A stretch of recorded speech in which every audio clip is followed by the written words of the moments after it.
Young people are already reshaping how food is grown, shared, and sustained. The Mizizi Youth Voices podcast series brings you these stories. This is a space where we spotlight young leaders working in the sustainability and regenerative space. Through conversations with young people from different parts of the world, we explore the ideas, challenges, and innovations shaping more resilient, just, and sustainable futures. This mini-series focuses on youth voices in food and farming and is connected to the Mizizi Magazine Youth Edition, launching in June 2026. You can learn more at mzizimag.africa. This mini-series is a collaboration between Mizizi Magazine, Young Professionals for Agricultural Development, ICLEI Afri Food Links, and Green Action Week. My name is Hannah Hopper, and I will be your host for this series. Hello and welcome to Mizizi Youth Voices. Today I am delighted to be joined by Gitau Irene Wanjiku, a Kenyan agribusiness professional and YPARD WYNA intern. Irene leads the Climate Smart Agroecology and Livelihood Empowerment Project, where she supports women and youth farmers in Nakuru country to establish kitchen gardens and adopt organic composting. Through this work, she is helping improve soil health, strengthen food security, and create more sustainable livelihoods. She is passionate about agroecology, sustainable farming, and creating opportunities for young people to lead change in their communities. Irene is also a climate reality participant, combining hands-on farming experience with climate action and community empowerment. Irene, it is wonderful to have you with us today. Irene, I would love to know what first drew you to working in food systems, agriculture, or sustainability as a young person? So what made me develop my interest in agriculture is from my home background, where I've seen my parents farming, and there they earned an income where they got money to pay for our school fees, provide for our needs. So it made me change my mentality on agriculture, and I developed an interest in it. Then in my educational background, where in my high school, I had to choose agriculture as one of the subjects that I'll do. And I was successful and would pass very well in agriculture. So I developed so much interest in it. And even when I joined campus, I had to choose agribusiness as my course and pursued it. And I ended up graduated in December 2022 with my diploma in agribusiness management. So that's what made me develop my interest. And I've been working in the agricultural field from 2023 to now. And I've worked for the Caro Ministry of Agriculture as an agricultural field officer and as an agri-renewer. And also I got the chance to be the YPARD Community Solutions intern. And it has been a great opportunity for me to learn and to interact with the people who know more about agroecology so that they can pass their knowledge to me. And I've been having mentorship from Pelham Kenya, who are holding my hand and hosting me in their offices. So that's it. Thank you, Irene. From your perspective, what is one of the biggest challenges facing food systems in your region right now? Okay, one of the biggest challenges is the declining soil fertility. This is due to the farmers using the chemical inputs day in, day out for their farming. So the soil health is going down, and at the end of it all, the farmers are having a low harvest.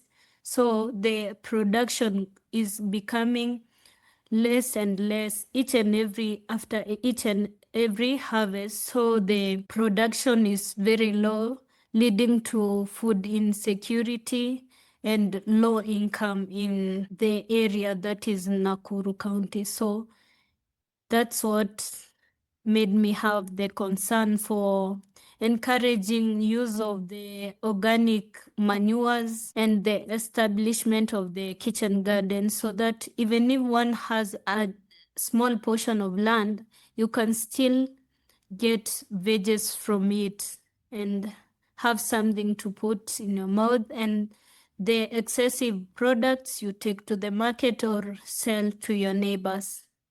What role do you think young people can play in transforming food systems?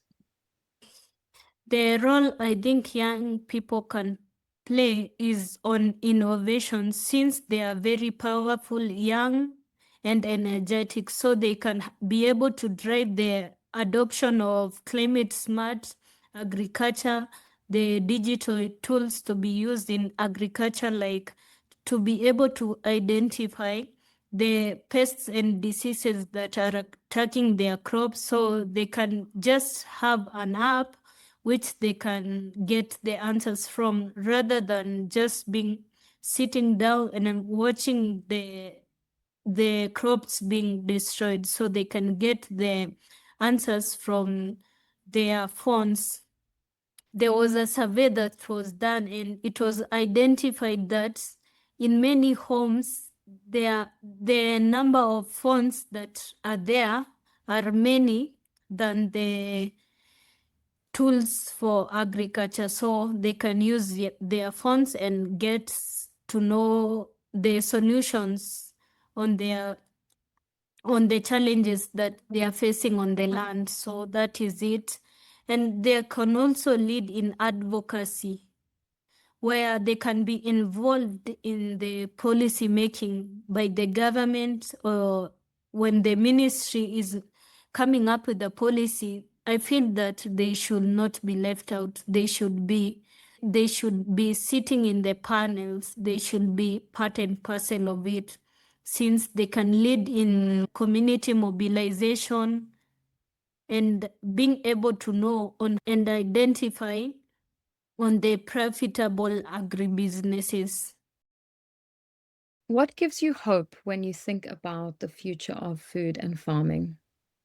What gives me hope is seeing that there are many organizations that are coming up with projects like this one, the Community Solutions Project under YPARD. So it gives me hope that there are people who out there who are ready to help the youth and the women to adapt to the sustainable agricultural practices. So it encourages me seeing that there are even people who are ready to mentor organizations like Pelham, which is always open and has many projects to engage the youths and women so that they can be productive in the agricultural field. So that is what gives me hope.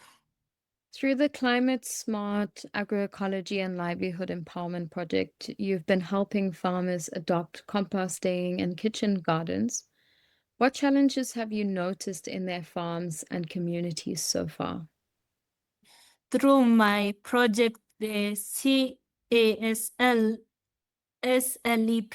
project, which in large means the Climate Smart Agroecology and Livelihood Empowerment Project, I've seen very practical and impactful changes where the farmers are able to improve their soil health through use of the composting manure, which reduces the dependence on the expensive chemical fertilizers. So it is very impactful, and the change is felt on the ground. You're able to feel it, and even the community at large feels the change. So it's the changes, even the kitchen gardens have improved the nutrition and the food security or especially for the women-led households, since under my project I work with five households, whereby in each and every household they have their own composting unit where they use the composting manure in their kitchen gardens. So I feel they have been able to adapt and they are feeling the change. So there is a growing sense of the empowerment, and the farmers are beginning to see the sustainability in their farms. Some farmers are used to chemical inputs or may not have the easy access to new technologies. How do you help them take up sustainability practices? Okay, a lot on the practical demonstrations where I use the demo plots to show them practically. It is usually said it is easy to learn from seeing rather than being told by the word of mouth. So when they see the demo plots, they are able to learn and adapt to the sustainable practices. I also bring the farmers together, like bring them in together in one household where I'm able to train them on the importance of the use of kitchen gardens and the importance of using the organic manure rather than using the chemical inputs to produce their products. So that's what I use.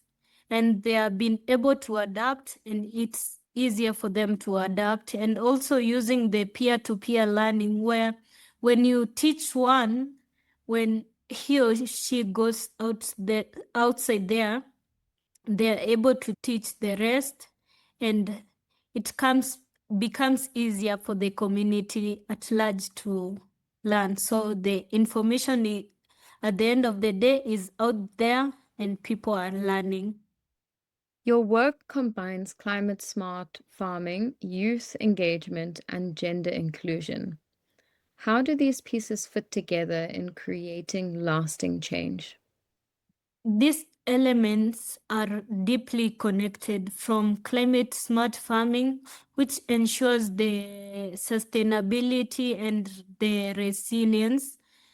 And for youth engagement, it brings the energy, since they are young and energetic, so they are able to produce labor in the farms, and they are also innovative since their minds are active, and it also brings the continuity, since when you pass it to the younger generation, they are able to continue it rather than having it done by the elderly, our parents. So I think if it could not be passed to the younger generation, agriculture can end there, since the others won't be able to adapt. But having the youths engaged, it brings them on board. And also for gender inclusion, it ensures the women who are at the center of food production have the access to knowledge and the resources available for them. I feel outside here there are many resources for the women, for the youths, but without having the message spread that they are there, they go unused, and at the end of the resources are not put into use. So when you combine all the three, you create a stronger and more inclusive and sustainable food system. As a woman and Youth Led Network Alliance Fellow and community leader, what advice or opportunities do you think young people have to make a real difference in agroecology and food systems? My advice is that the women and youth should start at where they are. Even if they are using the chemical inputs, it is never too late. So they should adapt the organic methods for farming and use the resources available. And agroecology does not require large capital to start. It uses the locally available materials and the knowledge that is outside there. So they should not feel as if it's hard. It's easier since the things that are being used are outside here. They are not expensive. You can get them from your farm and it's easier, not tiresome. So they should adapt to the sustainable practices. And also the young people should also seek the trainings, networks, and the opportunities like the fellowship that I'm in by YPARD and the community projects which are outside here led by organizations like Pelham. So they should be out to look for these opportunities. There are many, many opportunities for them. There is also a lot of space for innovation, especially in areas like organic farming, climate smart agriculture, also agribusinesses. So opportunities are outside here. It is us to go look for them. We should get out of our comfort zone. Irene, the last question I have for you is, if you could change one thing in food systems for young people, what would it be? What I'll change is the access to opportunities, especially for fundings, training, and access. Since in my region, for the women and youth, land ownership is hard for them since a woman is not allowed to inherit land. So it's a major constraint for them. So I feel that it should be worked on, the access and the ownership of land for women. And also the many young people outside here have the interest for agriculture, but they lack the resources to start. So I'll bring up many fundings for them, mentorship programs where they can enroll under and get to learn and change their perspective or mindset that agriculture is not dirty work. You can earn a living out of it. So by doing that, we can unlock a lot of potential and innovation in the food system. Thank you so much, Irene, for sharing your experiences and insights with us. It is inspiring to hear how you're supporting women and young farmers, promoting agroecology and building more resilient food systems in your community. And thank you to everyone listening. We hope this conversation has given you fresh ideas, new perspectives, and a reminder of the powerful role young people are playing in shaping the future of food. You can find more youth voices and stories at mzizimag.africa, including the Mzizi Youth Edition launching in June 2026. This has been Mzizi Youth Voices. My name is Hannah Hopper and I've been your host. Thank you for listening, and we look forward to bringing you more youth voices from across the world.